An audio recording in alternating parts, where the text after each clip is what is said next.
Stage Pass, Institute of Gaming. For more details, contact 7093965965965. నమస్తే, welcome back to IT media. నేను మీ Jhansi. Diabetes అనేది అందరిలో ఒక పెద్ద శాపంగా మారుతోంది. ఆఫ్టర్ కరోనా తర్వాత చాలామంది కరోనాలో యూస్ చేసిన మెడికేషన్ వల్ల డయాబెటీస్ వచ్చింది అని చెప్పి కూడా చెప్తూ ఉంటారు. మరి లావుగా ఉండి, ఒబెసిటీ ఉండి, షుగర్ వచ్చిన వాళ్ళ పరిస్థితి ఏంటి? వాళ్ళు ఏదైనా తినాలన్నా కానీ భయపడుతూ ఉంటారు. రైస్ తినాలా, షుగర్ పెరుగుతుంది. ఇప్పుడు వైట్ రైస్ని పూర్తిగా అవాయిడ్ చేయాలని చెప్తున్నారు. వైట్ రైస్ బదులుగా పాలిష్డ్ రైసో, సెమీ పాలిష్డ్ రైసో యూస్ చేస్తుంటే ఎక్కువ తినలేకపోతున్నామని, కానీ అది అలవాటు లేకపోవడం వల్ల తిన్న ఫీలింగ్ రావట్లేదు అని చెప్తూ ఉంటారు. మరి డయాబెటీస్ ఉన్న వాళ్ళల్లో ఇప్పట్లో ఇంకొక ప్రచారం జరుగుతుంది, మిల్లెట్స్ తినండి, రాగులు కానీ, సజ్జలు కానీ, కొర్రలు, ఇలాంటి ఫుడ్ని తీసుకోమని చెప్తున్నారు. ఇవి కూడా తినలేకపోతున్నాము, ఫస్ట్ నుంచి మాకు అన్నమే అలవాటు ఉంది, అన్నం తింటేనే మాకు ఫుల్ఫిల్గా ఉంటుంది, స్టమక్ ఫుల్గా ఉంటుంది అని చెప్తుంటారు.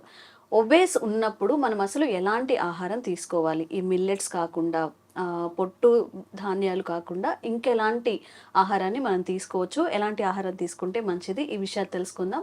ప్రస్తుతం మనతో ఓజస్ ఆయుర్వేదిక్ సెంటర్ చికట్పల్లి నుంచి ప్రొఫెసర్ ఇంకా డాక్టర్ టి వేణుగోపాల్ గారు ఉన్నారు. వారితో మాట్లాడి ఒక క్లియర్ ఇన్ఫర్మేషన్ అయితే తెలుసుకుందాం. నమస్తే సార్. నమస్కారం. ఎలా ఉన్నారు సార్? ఫైన్ అమ్మా, ఫైన్. సార్, జనరల్గానే ఒబెసిటీ ఉన్న వాళ్ళలో చాలా డిసీజెస్ రావడానికి అవకాశం ఉంటుంది అని చెప్తుంటారు. ఒబెసిటీ ప్లస్ షుగర్ ఉన్నప్పుడు ఎలాంటి ఆహారం తీసుకోవాలనేది అందరిలో కన్ఫ్యూజన్. మరి ఇలా రాగులు కానివ్వండి, మిల్లెట్స్ కానివ్వండి, సింగిల్ పాలిష్డ్ రైస్ కానివ్వండి, ఇవి కాకుండా ఇంకెలాంటి ఆహార పదార్థాలు షుగర్ పేషెంట్స్ తీసుకుంటే మంచిది? తప్పకుండా అమ్మా. ఇప్పుడు మామూలుగా ఆయుర్వేదంలో ఏమిటంటే స్థూల ప్రమేహి, కృష ప్రమేహి అని రెండు రకాలుగా చెప్తారు అనమాట. స్థూల ప్రమేహి అంటే ఒబేస్ డయాబెటీస్. డయాబెటీసే ఒక సమస్య అంటే ఓవర్ వెయిట్ అనేది రెండో సమస్య. దీనివల్ల వచ్చే కాంప్లికేషన్స్, మళ్ళీ ఓవర్ వెయిట్ వల్ల వచ్చే కాంప్లికేషన్స్, ఈ రెండు రకాల కాంప్లికేషన్స్ అనేవి చాలా వరకు ఇలాంటి పేషెంట్స్ లో మనకి కనబడుతుంటాయి అన్నమాట. ముఖ్యంగా హార్ట్ కు సంబంధించిన సమస్యలు, కొలెస్ట్రాల్ కు సంబంధించిన సమస్యలు, రక్త నాళాలకు సంబంధించిన సమస్యలు, ఇవన్నీ కూడా ఒబేస్ డయాబెటిక్స్ లో ఎక్కువగా ఉంటాయి అన్నమాట, compare to non obese diabetics. అంటే సన్నగా ఉండి డయాబెటిక్ పేషెంట్ డయాబెటీస్ తోని సఫర్ అయ్యే వాళ్ళు అనమాట. అయితే ఈ ఒబేస్ డయాబెటిక్స్ వాళ్ళకి రెండు రకాల సవాళ్ళు అనమాట. ఒకటి షుగర్ కంట్రోల్లో ఉండాలి, తర్వాత వెయిట్ కూడా పెరగకుండా ఉండాలి. సో అది ఆహార రూపకంగా మనకి ఈ సమస్యని ఎదుర్కోగలగాలి. అంటే పలానాది తింటే షుగర్ తగ్గుతుంది కానీ వెయిట్ పెరుగుతుంది, ఓకే, పలానాది తింటే వెయిట్ తగ్గుతుంది కానీ షుగర్ పెరుగుతుంది. ఇట్లా రకరకాల ఆహార పదార్థాలు మనకు మిల్లెట్స్ కానీ, గోధుమలు కానీ, సజ్జలు కానీ, రావులు కానీ, ఇవన్నీ కూడా ఇదే రేంజ్ లో ఉంటాయి అన్నమాట. అయితే వీళ్ళకి షుగర్ కంట్రోల్లో ఉంచుకుంటూ, షుగర్ని అదుపులో ఉంచుకుంటూ, ఒబేసిటీని తగ్గిస్తూ లేదా ఒబేసిటీని కంట్రోల్ చేసుకుంటూ తినగలిగే రుచికరమైన ఆహార పదార్థం మనకి రాజగిరా అంటారు అనమాట. అంటే ఇప్పుడు ఒబేస్ వాళ్ళకి తక్కువ మోతాదులో ఫుడ్ తీసుకున్నప్పటికీ కూడా శరీరంలో పోషకాలన్నీ అందాలి. అంటే మనకి మినిమం ప్రోటీన్స్, తర్వాత కార్బోహైడ్రేట్స్, ఫ్యాట్స్, తర్వాత మైక్రో న్యూట్రియంట్స్ అంటారు. అంటే కాల్షియము, ఫాస్ఫరస్, ఐరన్, తర్వాత విటమిన్స్, ఇవన్నీ చాలా రకాలుగా మనకి పోషకాలు, సూక్ష్మ పోషకాలు, స్థూల పోషకాలు, ఇవన్నీ అవసరం అన్నమాట. సో ఇవన్నీ కూడా ఒక కంపాక్ట్, అన్ని ఒక ప్యాకేజ్ లాగా మనకు కావాలి. సో అలాంటి ప్యాకేజీని అందించే ఒక సూపర్ ఫుడ్ ఈ ఒబేస్ డయాబెటిక్స్ కి, అంటే అధిక బరువు ఉండి షుగర్ తో బాధపడే వాళ్ళకి ఒక అద్భుతమైన వరప్రసాదం అని చెప్పుకోవచ్చు ఈ రాజగిరా. సో రాజగిరా అంటే ఏంటి? అందరికి డౌట్, సార్ మీరు రాజగిరా అని చెప్పారు, సార్ మాకు రాజగిరా తెలియదు, ఇప్పటి వరకు వినలేదు మేము అంటే. ఇప్పుడు మళ్ళీ black rice, white rice, red rice అని వస్తున్నాయి, కానీ రాజగిరా అనేది వినలేదు, చాలా మందికి తెలియదు అమ్మా. అంటే మనకి నార్త్ సైడ్ ఎక్కువ మహారాష్ట్రలో రాజగిరా అంటే చాలా మందికి తెలుసు, ఎందుకంటే వాళ్ళు ఉపవాస దీక్షలో ఉన్న వాళ్ళు ఇది ఎక్కువగా వాడతారు అనమాట. ఓకే, ముందు రాజగిరా అంటే ఏందో చెప్తాను. అందరికి ఈగ అంటే కొంచెం ఇంట్రెస్ట్, అదనమాట. అది ఏంటి తెలుసుకోవాలని కుతూహలం ఉంటుంది కదా. రాజగిరి అంటే ఏం లేదమ్మా, మనకి తోటకూర మనం తింటాం కదా, ఆకుకూర, దాంట్లో ఒకటి ముళ్ళ తోటకూర అని ఒకటి ఉంటుంది. సో దాని గింజలే మామూలుగా మీరు తోటకూర గింజలు అని తెలుగులో అంటారు. ఓకే, అమరాంత్ సీడ్స్ అమరాంత్ అంటే ఇంగ్లీష్ లో మనకి తోటకూర, దాని యొక్క గింజలు ఈ రాజగిర అంటారు. ఓకే సార్, కాస్ట్ ఎక్కువ ఉంటుందేమో. ఇది కాస్ట్ ఎక్కువ ఉండదమ్మా. మ్మ్. మామూలుగా ఇప్పుడు చాలా మంది ఓట్స్ తింటున్నారు కదా, అవును. ఆ ఓట్స్ రేంజ్లోనే ఉంటుంది అనమాట. ఓకే. కానీ ఓట్స్ కి మ్మ్. పర్ఫెక్ట్ ఆల్టర్నేటివ్ అని చెప్పుకోవచ్చు. మ్మ్. ఓట్స్ లో లేని గుణాలు అన్ని కూడా దీంట్లో ఉంటాయి. ఓకే. ఓట్స్ కి కొన్ని రకాల లిమిటెడ్ బెనిఫిట్స్ ఉండొచ్చు, మ్మ్. కానీ దానికంటే ఇంకొక 2 రెట్లు 3 రెట్లు అడిషనల్ బెనిఫిట్స్ ఈ రాజగిర ఉంటాయి. కాకపోతే మనం ఇండియన్ ఫుడ్ కాబట్టి మనం దాన్ని నెగ్లెక్ట్ చేస్తున్నాం. మ్మ్. ఆ ఓట్స్ ఏదో ఫారిన్ ఫుడ్ అనగానే దాన్ని తెచ్చుకొని ఏదో తింటున్నాం మనం. అవును. సో కానీ ఇది ఒక బెస్ట్ ఆల్టర్నేటివ్ అనమాట. మ్మ్. సో ఎందుకనేది మనం చూద్దాం. సో ముందు రాజగిర అంటే సారీ, మీరు రాజగిర గురించి చెప్పారు, మరి మాకు ఎక్కడ దొరుకుతుంది? రెండో ప్రశ్న. మ్మ్. రాజగిర అంటే ఏంటో తెలిసింది. జనరల్ గా అవే అడుగుతూ ఉంటారు, మీరు చెప్తున్నారు కానీ అవి ఎక్కడ ఎక్కడ దొరుకుతాయి, ఎంత దొరుకుతాయి సార్? కాస్ట్ ఉంటాయి, ఎంత కాస్ట్ ఒక ఉంటుంది? సామాన్యుడు అంతే. కొనుక్కోగలుగుతారా ఈ లేదా? క్వశ్చన్స్ డెఫినెట్ గా వస్తాయి అమ్మా. అవును. మీరు అన్ని చెప్తున్నారు సార్, మరి దొరికే ప్లేస్ చెప్పండి, మాకు మేము వాడదాం అనుకున్నాం, మరి ఎక్కడ దొరకో మాకు తెలియదు కదా అంటే, అవును. దీనికి సమాధానం ఏంటంటే, మీకు అంటే కొద్దిగా సిటీస్, పెద్ద సిటీస్ లో మనకి ప్రతి సూపర్ మార్కెట్ లో రాజగిర మ్మ్. అంటే మీకు దొరుకుతాయి అన్నమాట. ఓకే. రాజగిర సీడ్స్, లేకపోతే రాజగిర అంటే దాని పేరే రాజగిర. ఓకే. అమరాంత్ సీడ్స్ లేకపోతే ఈ తోటకూర గింజలని రాజగిర అంటారు అనమాట. ఓకే. ఓకే, మ్మ్. మీకు డైరెక్ట్ గా రాజగిర అనే దొరుకుతాయి. మ్మ్. లేదు అంటే ఆన్లైన్ లో రాజగిర అని టైప్ చేయండి, RAJGIRA రాజగిర మ్మ్. అని టైప్ చేస్తే మీకు చాలా ఆప్షన్స్ వస్తాయి మీకు. ఓకే. సో మీకు బెస్ట్ ఆప్షన్ ఏదనిపిస్తే అది మీరు తీసుకోవచ్చు. ఇది ఏంటంటే చూడడానికి మ్మ్. తెల్ల జొన్నలు ఉంటాయి కదా, మ్మ్. దాంట్లో చిన్నగా ఉంటాయి, లేకపోతే మనకి దొడ్డు ఆవాల కంటే కొంచెం పెద్దగా ఉంటాయి అన్నమాట. ఓకే. తెల్లగా ఉంటాయి, తెల్లగా ఉంటాయి. తెల్లగా ఉంటాయి. మ్మ్. ఎలా వండుకోవాలి సార్ దీన్ని? చెప్తానమ్మా. సో దీన్ని వాడుకోవాలంటే ఏం చేయాలంటే, మీరు మామూలుగా మ్మ్. ఆ, రాజగిర గింజలు దొరుకుతాయి, రెండోది పిండి కూడా దొరుకుతుంది. మ్మ్. రాజగిర ఆట అంటారు అనమాట. రాజగిర ఆట ఆట అంటే లైక్ గేహు చపాతీ ఆట అంటే గోధుమ పిండి, రాజగిర ఆట అంటే రాజగిర పిండి. మ్మ్. మ్మ్. ఆట అని పిండి అంటారు మ్మ్. తెలుగులో, అంతేం లేదు. సో ఈ పిండిని మనము మామూలుగా ఇతర రకాల గోధుమ పిండి, లేకపోతే ఇంకా జొన్న పిండి, మ్మ్. తర్వాత మొక్కజొన్న పిండి, మీరు ఏ విధంగానైతే వాడుకుంటారో, అంటే రొట్టెలు కానీ, దోశలు కానీ, ఉప్మా కానీ, ఇప్పుడు ఓట్స్ తోని ఉప్మా చేసుకుంటారు కదా, అవును. ఓట్స్ ని ఏ రకంగా వాడుకుంటారో మీరు అన్ని రకాలుగా దీన్ని వాడుకోవచ్చు, ఓకే. అన్ని రకాలుగా వాడుకోవచ్చు. ఓకే. సో అదే విధంగా వాడుకోవచ్చు. కంబైన్ చేసుకొని వాడుకోవచ్చు సార్ ఇప్పుడు? బెస్ట్ క్వశ్చన్ అమ్మా ఇది. సో ఒక రీసెర్చ్ ప్రకారం మనకి ఏమైందంటే, గోధుమలు ప్లస్ ఈ రాజగిర మ్మ్. ఈ రెండు కలిపి తీసుకున్నప్పుడు ఫుడ్, అంటే మనకి అది రొట్టెలు కానీ, లేకపోతే ఇంకేదైనా ఫుడ్ ఐటమ్ కానీ, చపాతీలు చపాతీ గానీ, కానీ, మ్మ్. పరోటా కానీ, మ్మ్. ఉప్మా కానీ, లేకపోతే ఇలాంటి ఏదైనా ఒక ఐటమ్ కాంబినేషన్స్ గోధుమలతో తయారు చేసేది, గోధుమలతోని చేయగలిగేది. మ్మ్. సో దానికి 1/4 అంటే ఒక భాగము గోధుమలు, తర్వాత ఒక పావు భాగం రాజగిర పిండి, మ్మ్. లేదంటే సగం సగం ఓకే. ఈక్వల్ కలిపి చేసినప్పుడు ఏమవుతుందంటే, మనకి గ్లైసెమిక్ ఇండెక్స్ అనేది చాలా వరకు తగ్గుతుంది. ఓ. సో మామూలుగా అది గోధుమలది గ్లైసెమిక్ ఇండెక్స్ అనేది 107, 108 మధ్యలో ఉంటుంది అనమాట, 110 కొంచెం అటు ఇటుగా ఉంటుంది. ఎప్పుడైతే ఈ రాజగిర పిండితోని మనం గోధుమలను కలిపి చేసిన ఫుడ్ ఐటమ్ కనుక టెస్ట్ చేస్తే, దాని గ్లైసెమిక్ ఇండెక్స్ అనేది మ్మ్. దాదాపుగా 20 నుంచి 25 మధ్యలోకి వచ్చేసింది. చాలా తగ్గిపోయింది. చాలా తగ్గుతుంది. జస్ట్ పావంతు మాత్రమే. అందుకని ఏంటంటే డయాబెటిక్ పేషెంట్స్ కి ఒక వరప్రసాదం లాగా చెప్పుకోవచ్చు అన్నమాట. ఒకటి. మ్మ్.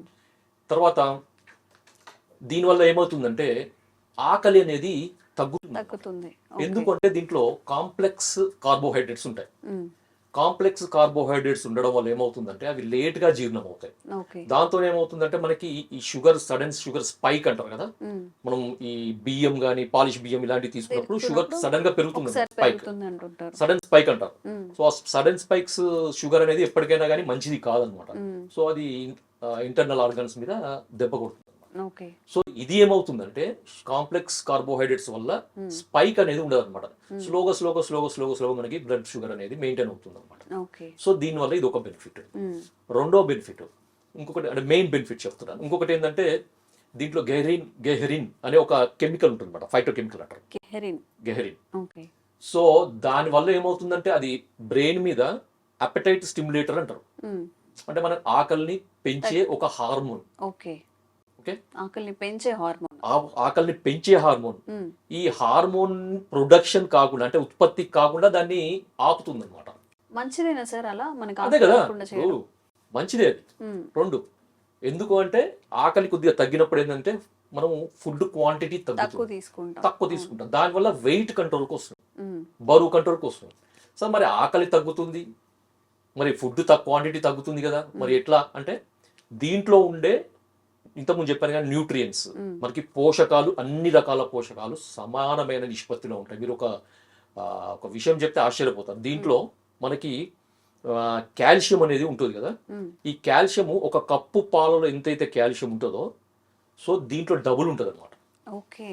సో అంత కాల్షియం వచ్చినప్పుడు మనకి చాలా. ఇంకొకటి ఏంటంటే వైటమిన్ సి అనేది, వైటమిన్ సి అనేది మామూలుగా మీకు వేరే ఎటువంటి మిల్లెట్స్ లో ఉండదు. తృణధాన్యాలు కానీ, గోధుమలు కానీ, లేకపోతే జొన్నలు, రాగులు, మనకి తర్వాత బియ్యం, గోధుమలు, ఇట్లా దేంట్లో కూడా వైటమిన్ సి అనేది ఉండదు. వైటమిన్ సి ఉండే ఒకే ఒక గ్రెయిన్ వైటమిన్ సి కూడా ఉంటుంది, కాల్షియం ఉంటుంది, ఫాస్ఫరస్ ఉంటుంది, తర్వాత ఐరన్ ఉంటుంది, ఫోలిక్ యాసిడ్ ఉంటుంది, తర్వాత ADE 3 రకాల విటమిన్స్ ఉంటాయి. ఓకే. ఒక్క ఆహార పదార్థం మనం చేసుకుని మనకి పోషకాల విలువలకు ఉంటాయి. వెయిట్ కంట్రోల్ లో ఉంటుంది. తర్వాత షుగర్ వాళ్ళకి ఎటువంటి ఇబ్బంది ఉండదు, వాళ్ళకు కూడా షుగర్ కూడా కంట్రోల్ ఉండడానికి అవకాశం ఉంది. తర్వాత ఇంకొకటి ఏంటంటే జీర్ణ శక్తి కూడా ఇంప్రూవ్ అవుతుంది అనమాట. కొంతమంది డయాబెటిక్ పేషెంట్స్ కానీ, నాన్ డయాబెటిక్ పేషెంట్స్ కానీ జీర్ణ శక్తి అనేది కొంచెం తగ్గుతుంది. సో వాళ్ళకి జీర్ణ శక్తి పెరుగుతుంది, ప్లస్ ఒకటి మలబద్ధత సమస్య కూడా పోతుంది అనమాట. ఎందుకంటే దీంట్లో మనకి ఫైబర్ కంటెంట్ కూడా ఉంటుంది అనమాట. 100 grams లో 2 grams ఫైబర్ ఉంటుంది. 100 grams అంటే ఒక కప్పు అట్లా తీసుకోండి, దాంట్లో 2 grams మనకి ఇది ఉంటుంది. ఇంకొక బెనిఫిట్. తర్వాత ఈ కొంచెం ఏజ్ దాటిన వాళ్ళకి, అంటే ఒక 60-65 దాటిన డయాబెటిక్ పేషెంట్స్ కానీ, నాన్ డయాబెటిక్ పేషెంట్స్ కానీ, ఒబేస్ కానీ, నాన్ ఒబేస్ వాళ్ళకి కానీ సో ఆస్టియోపోరోసిస్ అనే ఒక సమస్య వస్తుంది. అంటే మనకి ఎముకలలో కాల్షియం, ఫాస్ఫరస్, బోన్ లో ఉండే అది రిజార్ప్షన్ జరుగుతుంది అనమాట. అంటే రంధ్రాలు పడడం, అంటే వీక్ కావడం, ఆస్టియోపోరోసిస్, ఎముకలు వీక్ కావడం, బలహీనం కావడం. అంటే చాక్ పీస్ అయితే ఎట్లా ఉంటుందో అంత బలహీనంగా తయారవుతుంది. సో అలాంటి వాళ్ళకి అది ప్రివెంట్ కావడానికి, వచ్చింది కూడా మేనేజ్ కావడానికి ఇది ఫుడ్ కనుక రెగ్యులర్ గా తీసుకుంటే అద్భుతమైన ఫలితాలు ఉంటాయి. చాలా ఫలితాలు. దీంట్లో ఇంకొకటి ఏంటంటే ఇప్పుడు చెప్పిన నేను ఈ విటమిన్స్, మైక్రో న్యూట్రియన్స్, మినరల్స్ అంటారు కదా, సో ఇవన్నీ కాకుండా దీంట్లో ఏంటంటే ఒకటి లైసిన్ అనే ఒక అమైనో యాసిడ్ ఉంటుంది అనమాట. లైసిన్ అనే ఒక అమైనో యాసిడ్ ఇది ఏం చేస్తుందంటే మనకి కాల్షియం అబ్జార్ప్షన్ ని బోన్ లోకి పెంచుతుంది అనమాట. అంటే మన రక్తంలో మన ఫుడ్ ద్వారా కానీ, ఏదైనా దేని ద్వారా కానీ మనకి కాల్షియం బ్లడ్ లో వస్తుంది కదా, బ్లడ్ లో వచ్చింది మనకి ఎలిమినేట్ అవుతుంది, దాదాపుగా ఎలిమినేట్ అవుతుంది, 90% ఎలిమినేట్ అవుతుంది. కొంతమందికి ఏంటంటే అది కూడా ఎలిమినేట్ అయిపోతుంది అనమాట. 90 నుండి 99% ఎలిమినేట్ అయిపోతుంది, 1% అవైలబుల్ ఉంటుంది. సో ఈ 1% వల్ల కొంచెం వాళ్ళకి ఈ మినరల్ డెఫిషియన్సీ అనేది వస్తుంది అనమాట. సో అలాంటి వాళ్ళకి ఈ లైసిన్ ఉన్న ఫుడ్ కనుక తీసుకుంటే, అంటే ఇప్పుడు రాజగిరాలో లైసిన్ ఉంటుంది కాబట్టి ఈ రాజగిరా వల్ల మనకి కాల్షియం అబ్జార్ప్షన్ అనేది బోన్ లోకి పెరుగుతుంది అనమాట. సో దాంట్లో బోన్ ఇది కూడా స్ట్రెంత్ కూడా పెరుగుతుంది. అది ఇంకొక బెనిఫిట్.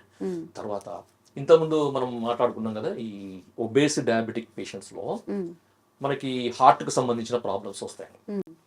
ఓకే. సో దీంట్లో మనకి ఒక రకమైన ఫైటోకెమికల్స్, స్టిరాయిడ్ అని ఒక 2 రకాల కెమికల్స్ ఉంటాయి అనమాట. ఇవి ఏం చేస్తాయంటే మనకి కొలెస్ట్రాల్ ని కూడా కట్ ఆఫ్ చేస్తాయి, తగ్గిస్తాయి అనమాట. సో దాంట్లో వీళ్ళకి దానివల్ల ఏమవుతుందంటే భవిష్యత్తులో వీళ్ళకి హార్ట్ రిలేటెడ్, కొలెస్ట్రాల్ వల్ల వచ్చే హార్ట్ రిలేటెడ్ సమస్యలు కూడా చాలా వరకు తగ్గిపోతాయి అన్నమాట. సో దీంట్లో ఇంకొకటి ఏంటంటే ఇది చాలా మందికి గ్లూటిన్ రెసిస్టెన్స్ అని దొరుకుతుంది, గ్లూటిన్ ఇంటాలరెన్స్ అని ఒకటి ఉంటుంది. సో చాలా మంది గోధుమలలో గ్లూటిన్ ఉంటుంది, సో గోధుమలు పడవు. సో దీంట్లో గ్లూటిన్ అనేది ఉండదు అనమాట, అసలు ఉండదు.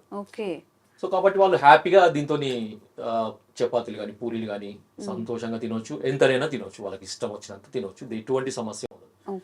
ఇంకొకటి ఇప్పుడు పిండి రూపం, అంటే ఇంతకుముందు చెప్పాను కదా, ఆట లాగా చేసుకొని పూరి కాకుండా ఏంటంటే కొంచెం స్నాక్స్ లాగా కూడా తినొచ్చు దీన్ని. అంటే మాకు ఇవన్నీ కొంచెం చేసుకోవడం కొద్దిగా ఏంటంటే ఈవినింగ్ స్నాక్స్ ఎట్లా చేసుకోవాలి అంటే మామూలు ఒక 2 స్పూన్స్ కానీ 3 స్పూన్స్ కానీ ముక్కుల్లో వేసేసి సన్నటి మంట పెట్టాలి. ముక్కులో వేసి కొద్దిసేపు ఉంచితే ఏమవుతుందంటే మనకి పాప్కార్న్ ఎట్లయితే పొంగుతుంది కదా, పఫ్ అవుతుంది కదా, సో ఆ విధంగా ఈ గింజలు కూడా ఇట్లా పొంగుతాయి. జొన్నలు, తర్వాత ఇవి ఏవైతే మనకి మక్కలు, పాప్కార్న్ ఇవి అంటారు కదా, ఎట్లయితే పాపప్ అవుతాయో, ఇట్లా పొంగుతాయో అదే విధంగా ఇవి కూడా పొంగుతాయి అనమాట. సో దాన్ని తీసుకొని మనం ఏదైనా మీరు గార్నిషింగ్ ఏదైనా చేసుకొని తినొచ్చు, స్నాక్స్ లాగా తీసుకోవచ్చు, లేదంటే పొడిలాగా చేసుకొని పాలలో కలుపుకొని తీసుకోవచ్చు, పాలలో కూడా కలుపుకోవచ్చు ఆ పొడిని, లేదా సూప్ లాగా చేసుకోండి, సలాడ్ల మీద వేసుకోండి, మీరు ఏ విధంగానైనా వాడుకోవచ్చు దీన్ని. లేదంటే మీతో ముందు చెప్పిన మిల్లెట్స్ ఇతర రకాల మిల్లెట్స్ తో దేంతోనైనా కలిపి తీసుకోవచ్చు. గోధుమలతో కలిపి తీసుకోవచ్చు, తర్వాత బియ్య పిండిలో కలిపి తీసుకోవచ్చు, లేదంటే కూరలలో కూడా కలిపి తీసుకోవచ్చు. కర్రీ ఆల్రెడీ చేసినాము తీసుకోవచ్చు. మనకి మార్కెట్ లో లేదు అంటే ఈ పొంగించిన ఈ గింజలతోని పిల్లలకి పెట్టాలనుకోండి, పిల్లలు కూడా పెట్టొచ్చు. ఇది మంచి, ఎందుకంటే దీంట్లో అన్ని మనకి మినరల్స్, విటమిన్స్, తర్వాత అమైనో యాసిడ్స్ ఇవన్నీ ఉన్నాయి కదా. సో మామూలుగా అయితే నార్త్ సైడ్, ముఖ్యంగా అయితే మహారాష్ట్ర సైడ్ అయితే రాజగిరా లడ్డు అని దొరుకుతుంది అనమాట. సో పిల్లలు బాగా తింటారు, ప్రతి ఇంట్లో చేస్తారనమాట అది రాజగిరా లడ్డు అని. ముఖ్యంగా నవరాత్రుల టైంలో వాళ్ళు నవరాత్రి ఉపవాసాలు ఉన్నప్పుడు వాళ్ళ ఉపవాసం విడిచిపెట్టిన తర్వాత తీసుకునే మొట్టమొదటి ఫుడ్ ఇదే అనమాట. అంత న్యూట్రిషియస్ ఫుడ్, అంత న్యూట్రిషియస్ ఫుడ్. వేరే ఫుడ్ లో ఇంత న్యూట్రిషన్ వాల్యూస్ ఉండవు. అందుకే వాళ్ళు దానికి అంత దీన్ని ఏమంటారు అంటే ఫాస్టింగ్ ఫుడ్ అంటారు. Best suitable food for fasting. Okay sir, అయితే జనరల్గా మనం ఒకటి వాడాలి అని చెప్పినప్పుడు ఇది ఎలా అంటే రైస్గా వాడుకోవచ్చా, రైస్ చేసుకుంటే ఎలా చేసుకోవాలి అని చెప్పి అడుగుతూ ఉంటారు. అంటే రైస్ క్వాంటిటీగా ఉడికించుకొని తినేయచ్చా కర్రీతో కలిపేసుకొని? ఉడికించేదానికంటే ఎక్కువ ఏంటంటే ఈ ఆట అన్నాం కదా, దాని పిండి, ఆ పిండితో చేసిన రెసిపీస్ వాడుకోవడం బెటర్. ఎందుకంటే మెత్తగా ఉడికితే మనకి ఇప్పుడు మీకు ఓట్స్ ఉన్నాయి అనుకోండి, ఎలా అవుతుంది అది కూడా అలాగే అవుతుంది అనమాట. సో పొంగించిన దాన్ని అంటే ఏంటంటే మనకి పఫ్డ్ ఈ రాజగిరాని మీరు ఏ విధంగా అయితే ఇది వాడుతున్నారో, ఓట్స్ ఎట్లా వాడుతున్నారో అలాగే వాడుకోవచ్చు. కొంచెం మెత్తగా అయిపోతుంది, పాలలో కలుపుకొని తాగొచ్చు, పాయసం లాగా చేసుకొని తాగొచ్చు. ఎన్ని రెసిపీస్ మీకు ఆన్లైన్ చాలా రెసిపీస్. రాగి మాల్ట్ ఇప్పుడు ఎలా తాగుతామో అవి కూడా సమ్మర్ కాబట్టి అలాగే తాగొచ్చు, జావలు తాగుతూ ఉంటారు. ఓకే, ఎందుకంటే ఒబేస్ వాళ్ళకి అంటే ఇప్పుడు మీరు ఇంకొకటి డయాబెటిస్, ఒబేస్ డయాబెటిక్ వాళ్ళకైనా లేకపోతే ఒబేసిటీ డయాబెటిక్ లేని ఒబేసిటీ వాళ్ళకి అనేది కూడా ఒక క్వశ్చన్ వస్తుంది. సన్నగా ఉన్న వాళ్ళు కాదు, లావుగా ఉండే వాళ్ళు షుగర్ లేదు, మేము సార్ లావుగా ఉన్నాం కానీ మాకు షుగర్ లేదు, ఇది వాడుకోవచ్చా? తప్పకుండా వాడుకోవచ్చు, హ్యాపీగా వాడుకోవచ్చు. No problem. వెయిట్ లాస్ అవుతుంది, వెయిట్ లాస్ అవుతుంది. ఇంతకుముందు చెప్పాను కదా నేను, హంగర్ సెంటర్స్ అని ఉంటాయి కదా మనకి, ఆకలిని పెంచే సెంటర్స్ లో నుంచి రిలీజ్ అయ్యే ఒక హార్మోన్ గెరిన్, సో దాన్ని తగ్గిస్తుంది అనమాట. సో దాన్ని ఏమంటారు అంటే దాన్ని బ్లాక్ చేస్తుంది, ఆ హార్మోన్ ని తగ్గిస్తుంది. దానివల్ల ఏంటంటే ఆకలి ఎక్కువ వేయదు. ఇంకొకటి ఏంటంటే ఇది తిన్నాక కడుపంతా నిండినట్టు అనిపిస్తుంది, లేట్ గా జీర్ణం అనిపిస్తుంది, మళ్ళీ ఏదో ఒకటి తినాలని అనిపించదు అనమాట. ఎక్కువ క్వాంటిటీ ఫుడ్ పోదు, అయినా కానీ న్యూట్రిషనల్ సప్లిమెంట్ కి ఎటువంటి డోకా ఉండదు. అన్ని రకాల పోషకాలు దీంట్లో ఉన్నాయి కాబట్టి హ్యాపీగా వెయిట్ లాస్ కావాలనుకునే వాళ్ళకి ఇది ఒక super food. Super food. Only sugar ఉన్న వాళ్ళే కాదు, షుగర్ లేని వాళ్ళే కాదు, ఓవర్ వెయిట్ ఉన్న వాళ్ళు తినొచ్చు, ఒక హెల్దీ లైఫ్ స్టైల్ ఫాలో అయ్యే వాళ్ళు కూడా హ్యాపీగా తినేయచ్చు. ఎలాంటి డిసీజెస్ లేకపోయినా గానీ మన హెల్త్ ఈ పోషక విలువలని పొందడానికి వాళ్ళు కూడా తీసుకోవచ్చు. రకమైన ఫుడ్, కాకపోతే మనకి తెలియదు ఇది. మనం ఎవరం ఇక్కడ మన తెలుగు పీపుల్ ఎక్కువ మందికి ఇది తెలియదు. తెలిసినా దీన్ని ఏదో ఎప్పుడోసారి ఏదో రకంగా వాడడం జరుగుతుంది. నేనైతే ఇప్పటి వరకు వినలేదు సార్. రాజగిరా చిక్కీ అని కూడా దొరుకుతాయి, మనం ఏదైతే పల్లి చిక్కీ, నువ్వుల చిక్కీ దొరుకుతాయి, రాజగిరా చిక్కీ అని కూడా దొరుకుతాయి. అసలు తోటకూర తింటేనే చాలా పోషక విలువలు వస్తాయి, వీక్లీ ట్వైస్ అయినా తినండి అని చెప్తుంటారు. దాని సీడ్స్ ని మనం ఎన్ని ప్రయోజనాలు వస్తాయి ఉపయోగించుకోవచ్చు అంటే హ్యాపీగా. మీరు అనవసరంగా ఎక్కువ డబ్బు పెట్టి ఆ ఓట్స్ గీట్స్ అన్ని తినే బదులు మన ఇండియన్ ఫుడ్ మనకి సింపుల్ ఏంటంటే ఆయుర్వేదం ఏం చెప్తుందంటే ఎవరికి ఏ దేశంలో పెరిగే ఫుడ్ ఏది ఉందో వాళ్ళకి అది అనుకూలంగా ఉంటుందని చెప్పారు. ఇప్పుడు మన లోకల్ ఏరియాలో, మన తెలంగాణ, ఆంధ్ర ఏరియాలో ఏదైతే ఫుడ్ ఐటమ్ మనకి అవైలబుల్ పెరుగుతుందో అది ఇక్కడ వాళ్ళకి సూట్ అవుతుంది. ఆ ఓట్స్ ఎక్కడి మన విదేశాల్లో, అది వాళ్ళకి సూట్ అవుతుంది. మనకు సూట్ అవుతుందని కాదు, కానీ దాని వల్ల వచ్చే బెనిఫిట్ పెద్దగా ఏమి ఉండదు. అందరు ఏదో ఓట్స్ అని ఇట్లా మీద పడి తింటా ఉంటారు. మనం అటుకులతో రీప్లేస్ చేసుకోవచ్చు అమ్మా, హ్యాపీగా చేసుకోవచ్చు. ఏ మురమురాలు, అటుకులు అన్నిటితో మనం రీప్లేస్ చేసుకొని తీసుకోవచ్చు హ్యాపీగా, ఏం సమస్య ఉండదు. సరే, ఇంకొకటి మీరు అంటే ఇంకో క్వశ్చన్, సరే ఇది రెగ్యులర్ గా తీసుకోవచ్చా లేకపోతే ఎప్పుడో ఒకసారి తీసుకోవాలని ఇంకొకటి రెగ్యులర్. నేను ఒకటే చెప్తున్నాను, ఇది మనకి పిండి, ఒక రకమైన పిండి, మనకు తెలియని పిండి ఇప్పుడు వాడుకుంటున్నాం అంతే. ఇప్పుడు రాగి పిండి, జొన్నల పిండి, గోధుమ పిండి, బియ్యం పిండి ఎలా వాడుకుంటున్నారు అలాగే వాడుకోండి, రెగ్యులర్ గా వాడుకోండి, ఏం సమస్య ఉండదు. ముఖ్యంగా ఇది నేను చెప్పిన పర్పస్ ఏంటంటే ఒబేస్ డయాబెటిక్స్ ని దృష్టిలో పెట్టుకొని చెప్పడం జరిగింది. వాళ్ళకి ఇది ఒక సూపర్ ఫుడ్ అమ్మా.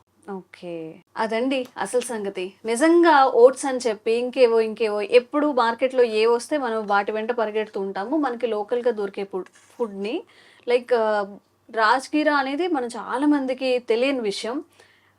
డైలీ యూస్ చేయొచ్చు అంటారు. ఇప్పుడు మన రైస్ డైలీ ఎలా తింటామో అలా డైలీ యూస్ చేయొచ్చు. పిండిగా చేసుకోవచ్చు, జావగా చేసుకోవచ్చు, సలాడ్స్లో చేసుకోవచ్చు, మిల్క్లో కలుపుకోవచ్చు. ఇన్ని ఆరోగ్య ప్రయోజనాలు, ఎన్ని పోషక విలువలు ఉన్నాయి కాబట్టి ఈ ఫుడ్ని మీ డైలీ రొటీన్లో యాడ్ చేసుకోండి. తప్పకుండా ఒక 1 month 2 months వాడితే ఖచ్చితంగా రిజల్ట్ అయితే వస్తుంది. Thank you sir.